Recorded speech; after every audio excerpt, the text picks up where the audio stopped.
You're lying in bed almost asleep, and out of nowhere your brain says, "Remember that thing you said 9 years ago?" Suddenly you're wide awake, cringing. But that nice thing someone told you last week? Gone completely.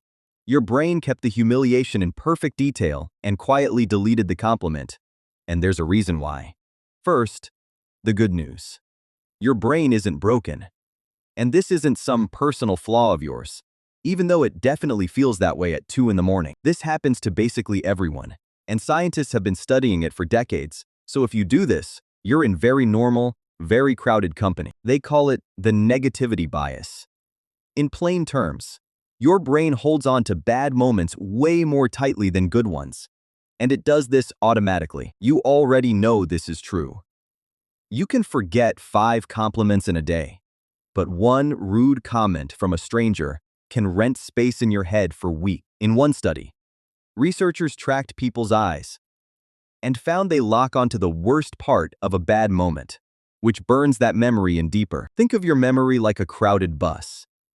All your nice little daily moments are politely waiting in line, hoping to get a seat somewhere. Then, an embarrassing moment shoves straight to the front, grabs a seat, and refuses to move, while the pleasant stuff just gets left behind at the stop. It's why you can't remember what you ate for lunch on Tuesday, but you can perfectly replay tripping in front of everyone back in high school. Here's the part that changes how you see it.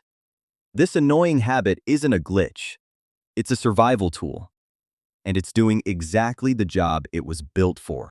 For almost all of human history, messing up in front of your group wasn't just awkward.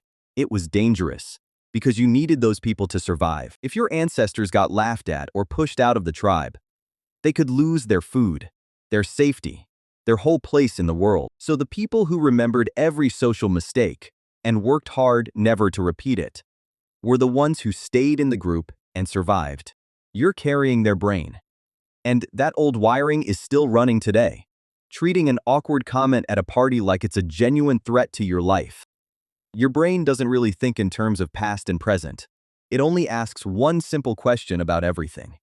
Is this a threat?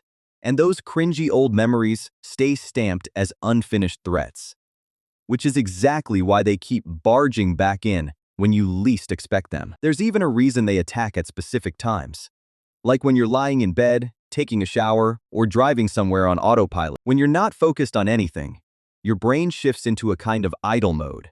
And that idle mode is exactly where these replays love to show up. When your brain drags up that memory again, it isn't just being cruel for fun.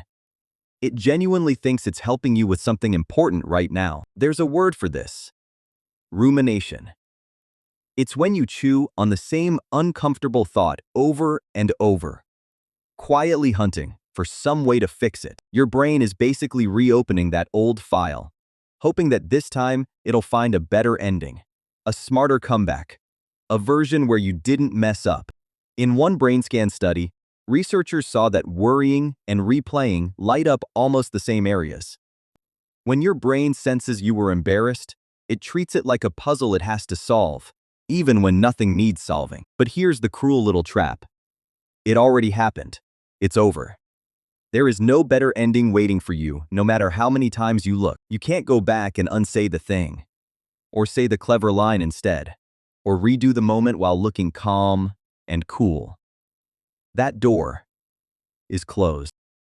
So the loop just keeps spinning, feeling busy and urgent and important, while actually taking you absolutely nowhere and solving absolutely nothing at all. Scientists draw a clear line here. Reflecting helps you learn and move on. Ruminating just traps you in a circle, replaying the same scene forever. Letting it run isn't harmless. And this is where it gets serious. Because rumination doesn't just feel bad. It actually changes what's happening in your body. In one study, people who kept replaying stressful moments afterward had a bigger stress hormone spike the next time something stressful came along. Put simply, your brain starts bracing for danger even when there isn't any, and then hits you harder with stress the next time around. That's why constant replaying is one of the biggest warning signs for anxiety and depression.